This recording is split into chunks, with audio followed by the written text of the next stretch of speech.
Sustainable investing is actually a competitive advantage. So companies that are tied to these sustainable investing challenges are actually attached to some very big financial opportunities, and that creates opportunities for investors.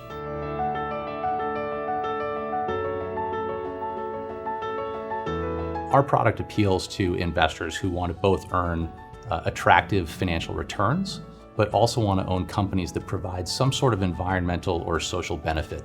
So we go beyond just monitoring companies' behavior. We invest exclusively in companies whose products and services are somehow enabling a more sustainable future. We see three broad buckets of opportunity, and those buckets are climate, health, and empowerment. So within each of those, there are a number of sub-themes that we think are very interesting, and they're very investable. Once we identify themes, we still have a lot of work to do. We actually outsource the definition of what sustainability is to what we think is a pretty credible third party, the United Nations.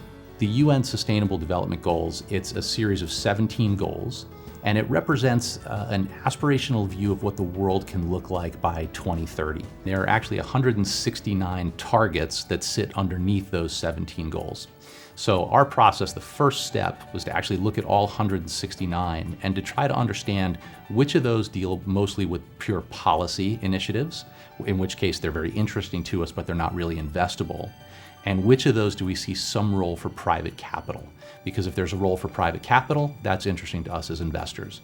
And as it turns out, we found a little bit more than half of those 169 targets actually include some role for private capital. We need to get down to just 50 or so companies that are actually going to make it into the portfolio. And every single company has to fit a sustainable theme, but it also has to stand on its own as a good investment idea.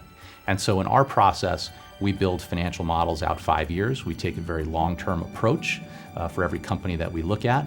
And we also spend a lot of time thinking about risk. For a company to make it through our process, it's going to fit a theme, but we're also going to estimate returns over the long term. Only the companies that look the best on that basis are going to make it in the portfolio. Sustainable development is really about making the world a better place.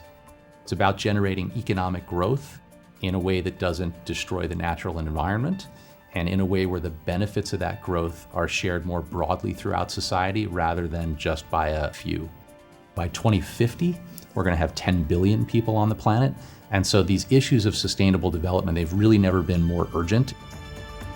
It's never been more important to get this right.